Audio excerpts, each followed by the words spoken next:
Hello. Oh, there we go. Yeah, thanks, Malcolm. Yeah, my name is Daniel. I was originally going to do away with introductions because I thought I'd know everyone, but I'm seeing a lot of people that I don't know. So essentially, the rundown is I was born in Childers. Do I need to move this a little bit? Down? Yeah, no worries, Chief. Yeah, so I was born in Childers, went to Bundaberg Christian College, and then graduated at the end of last year, and now I am studying a Diploma of Ministry at Marianne College, which is the Baptist Theological College, School, University in Brisbane. And yeah, that's that. And yes, I need a haircut. Yeah. Now, we're going to play a little game quickly. I'm going to say 3 facts about myself, and I want you to guess which one of these I'm going to relentlessly milk completely dry as a sermon illustration tonight. Fact 1, I like music. Fact 2, I like cameras. Fact 3, I have the worst luck in the world with cars. You can just keep it in your head, and we'll see if you're correct later. So we're looking at this passage, Colossians 3, verse 1 to 15. And I'm just going to start by clearing up briefly the sort of context of what we're looking at here. So this is a letter written by Paul to the church in Colossae.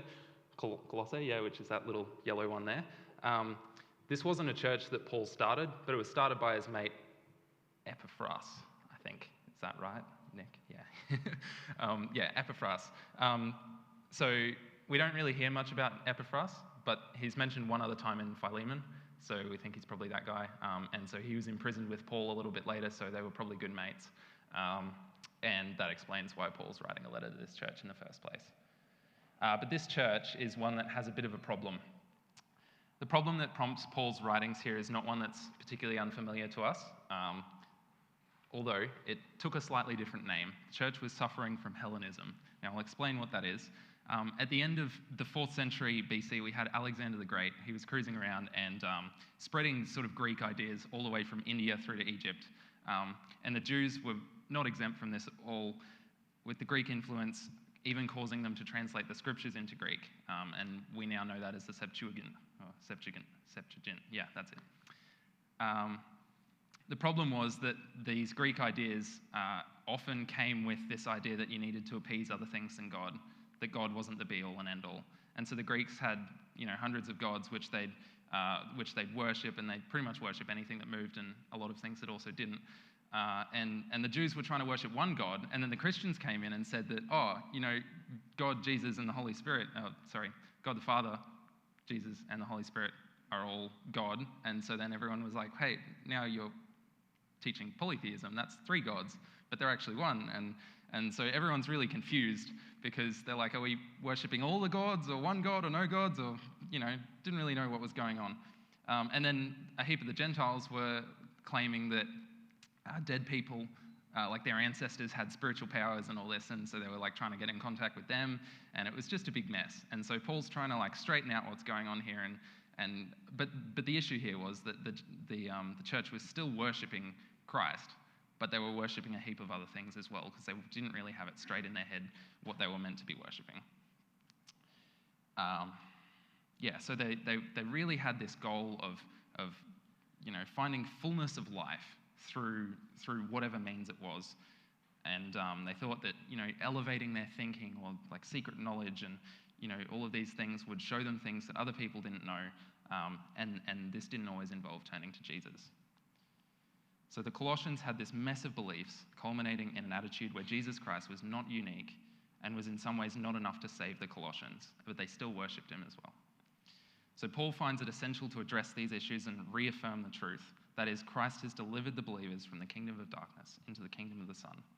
We may not be experiencing the same kind of pressures to abandon Christ that they were at the time, but this is a message that we can definitely get behind regardless. I think all too often we find ourselves pursuing things and people and ideas that we think might improve our life somehow or give us meaning, give us peace, but ultimately that's something that has to come from God. Verse 1, since then you have been raised with Christ. Set your hearts on things above, where Christ is, seated at the right hand of God. Set your minds on things above, not earthly things. Paul paints this really dramatic image. We've been raised with Christ. What does that mean?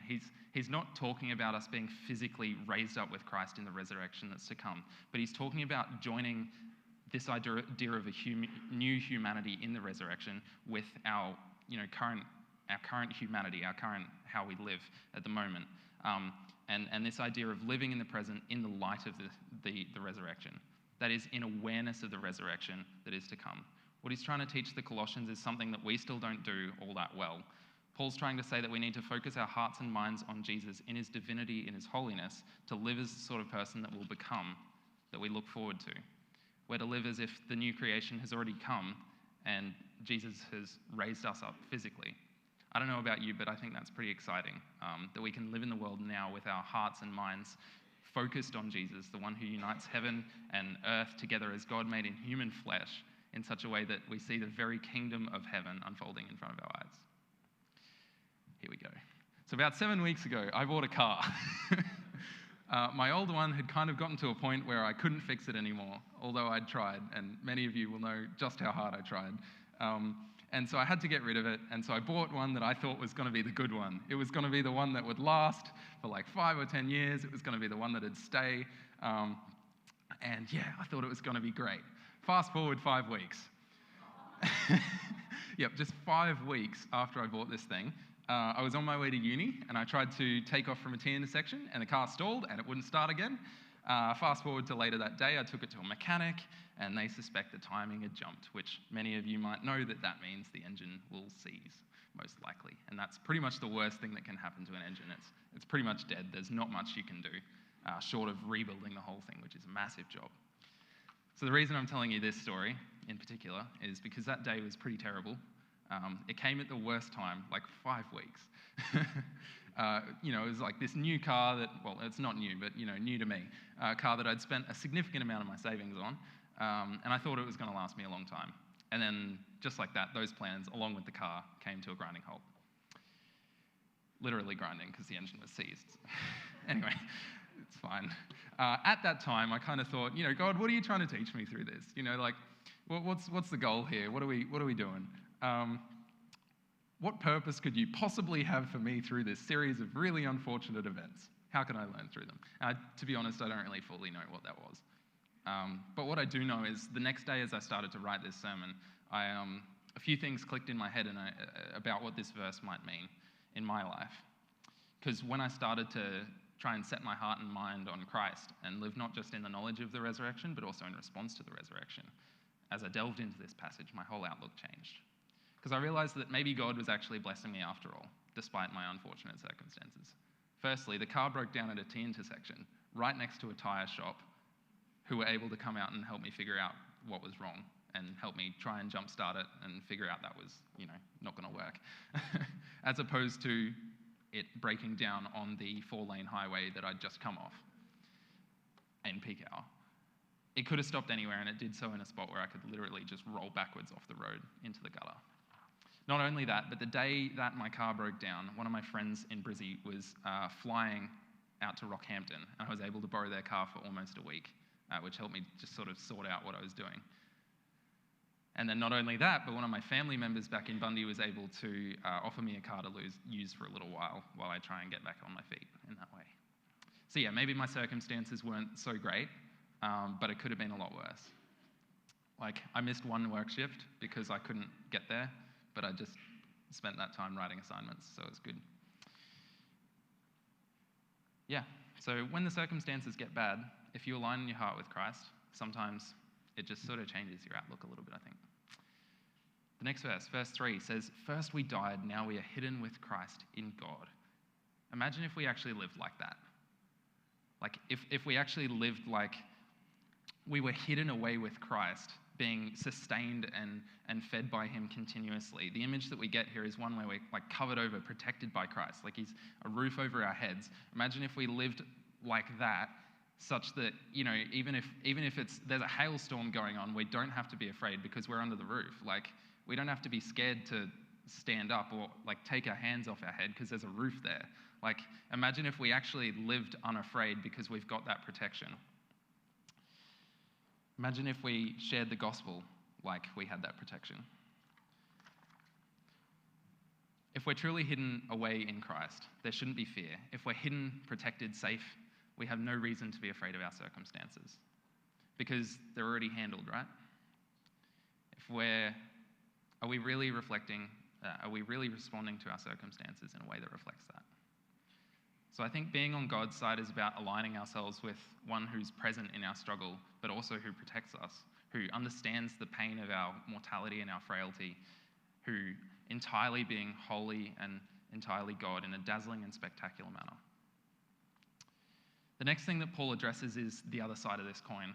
If we're raised up with Christ in new life, that implies that first we're leaving behind something. We're leaving behind an old life, or putting something aside, or putting death something, a piece of ourselves. According to Paul, it's actually a couple of pieces. We're works in progress. He says, put to death, therefore, whatever belongs to your earthly nature: sexual immorality, impurity, lust. We'll just pause there a minute. He's thrown in 3 things here that all effectively refer to the same area of sexual sin. But I just find it interesting that one of these is an action, one of these is a thought, and one of these is like a state of being or a mindset, I guess.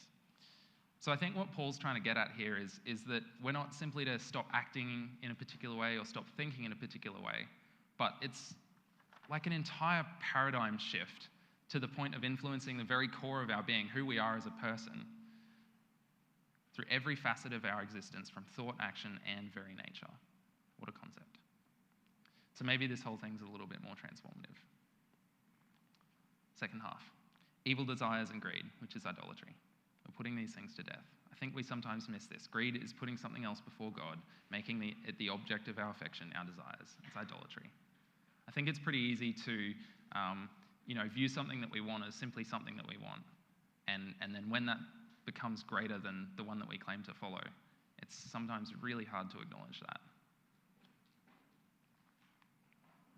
Rid yourselves of all such things as these: anger, rage, malice, slander, and filthy language from your lips. There was one other thing that this whole car debacle achieved, and that is that it gave me an incredibly loose analogy with which to tie everything together tonight, which I'm now going to go back to. And it makes me very happy on account of the stretches I'm about to make. So in following with loose analogies, I think about tailgating. Cars, moving cars, tailgating, yeah. I've been told before that I tailgate at times, and that's something I try to avoid now. But I know that for some reason, tailgating makes people very angry. I'm not entirely sure. When that happens, how do we respond? I doubt it's with kindness. I don't think it is. I think the glass windows of our cars sometimes make us feel like we've got a little bubble. Like it's okay to get angry and yell and swear at people at times. And I think these are some of the things that Paul means when he refers to the earthly nature in verse 5. Verses 7 and 8 address this really directly. They say, you used to walk in these ways in the life you once lived, but you must also rid yourselves of all such things as these: anger, rage, malice, slander, and filthy language from your lips. The way of the new nature is to forgive them, pray for them, bless them. Let them into your lane even though they had no right to be there. They didn't zip emerge. This is the way that we live when we set our eyes on Christ and merge into his lane and follow him. The thing about the car that we drive is it has a terrible wheel alignment. Now, some of you might know what that means, but I'll explain it. It's essentially when your vehicle pulls to one side even though you've got the steering wheel pointed straight, right? So the thing is, this is often caused by hitting something on the road that wasn't meant to be there. It's often caused by, hitting a blockage, hitting a pothole, something like that, something that wasn't meant to be on the path. It's caused when suddenly something bad happens, and then you question God, and then suddenly, all too quickly, the car's sliding to the left, out of God's lane and into another. You think you're still driving straight. You look at the wheel, it's going straight, but you're actually veering. You're sliding out of control. You've left God's lane and you're heading for disaster. You can compensate for a poor alignment by steering back the other way to go back straight, but you can only do that if you know you need to.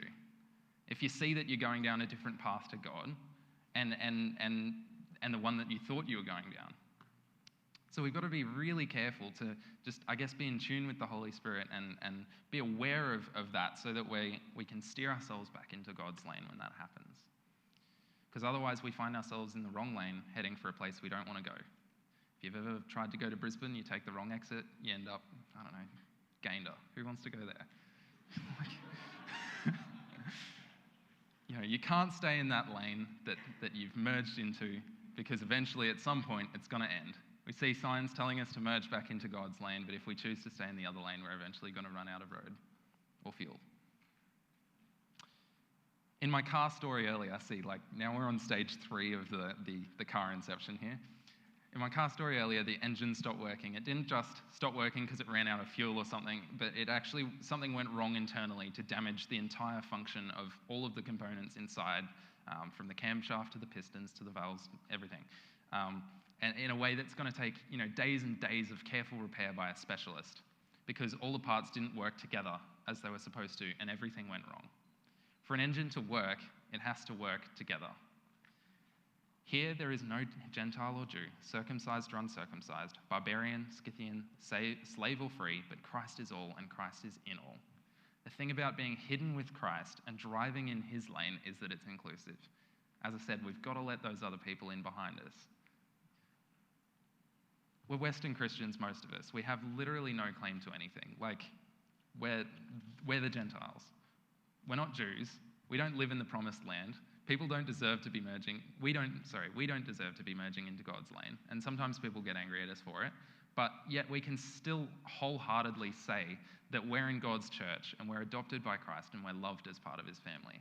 And so that's wild to think about. So I guess the question that comes is, what does it look like to extend that acceptance that we've been given to others? Not just as letting people into the church, but our very identity as Christians. What does that look like? I think it looks exactly like verse 12. We're to be clothed in compassion, kindness, humility, gentleness, as God's holy and chosen people, dearly loved. These are our responsibilities. So I'd like to suggest that each of these attributes, kindness, compassion, humility, gentleness, they're just like the oil in an engine. They're the things that keep everything lubricated and keep everything moving.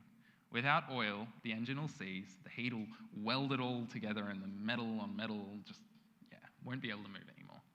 Similarly, in God's lane, without compassion, gentleness, and especially humility, you get tensions running high and you get road rage. And you get people left unforgiven, and you start to end up like that metal on metal action that melts the engine. And a heap of people end up burnt out, angry, and insecure. Let's see what Paul says, see how far off I was. Bear with each other and forgive one another if any of you has a grievance against someone. Forgive as the Lord forgave you.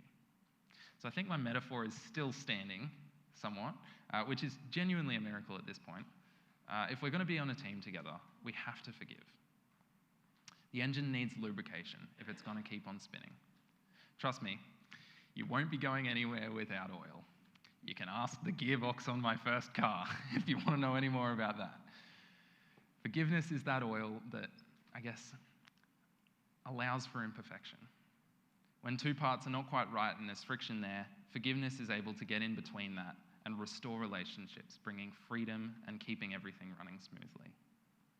And over all of these virtues, put on love, which binds them all together in perfect unity. I guess in some ways, love is the fuel. It's what drives us. It's what powers the engine.